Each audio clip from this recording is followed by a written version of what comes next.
এই তীব্র গরমে এই রিফ্রেশিং ড্রিঙ্কটা খেলে মন প্রাণ একদম জুড়িয়ে যায়। আজ আমি বানাবো মিন্ট মোহিতো।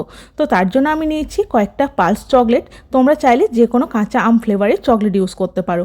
আর নিয়েছি বাড়ির গাছের পুদিনা পাতা, দুটো লেবু। এরপর কাঁচা আমের চকলেটগুলোকে একটা মিক্সি জারের মধ্যে নিয়ে গুঁড়ো করে নিয়েছি। তোমরা চাইলে এখানে চিনি ইউজও করতে পারো, কাঁচা আমের সঙ্গে চিনি। যদি তোমরা একটু বেশি মিষ্টি খেতে চাও তাহলে চিনি ইউজ করতে পারো।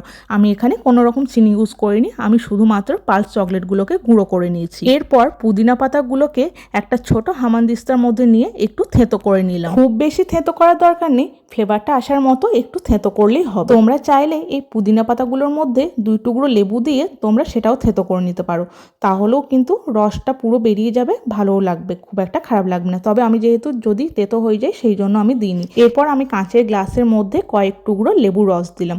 যে যতটা পারবে, মানে যে যেমনটা খাও সেই রকম অনুযায়ী দেবে। আমি একটু লেবুর রসটা বেশি ভালোবাসি, সেই জন্য আমি একটু বেশি করে দিয়েছি।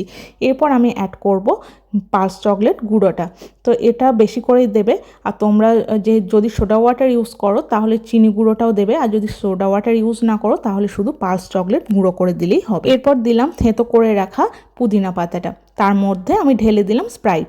তোমরা যদি চাও সোডা ওয়াটার ইউজ করতে পারো, বাট আমার স্প্রাইটটাই বেশি ভালো লাগে, সেই জন্য আমি স্প্রাইটটাই দিলাম। আর সঙ্গে একটা লেবু অ্যাড করে দিয়েছি, লেবুর পিস, যাতে দেখতে একটু সুন্দর লাগে। তো এই ছিল আজকের রিফ্রেশিং ড্রিঙ্ক। তোমাদের কেমন লাগলো অবশ্যই জানিও। তবে কম বেশি সবাই তোমরা আশা করছি গ্রীষ্মতে এটা বানিয়ে খাও। আমার তো ভীষণ ভালো লাগে, তোমাদের কেমন লাগে অবশ্যই জানিও। তো আজকের জন্য টাটা।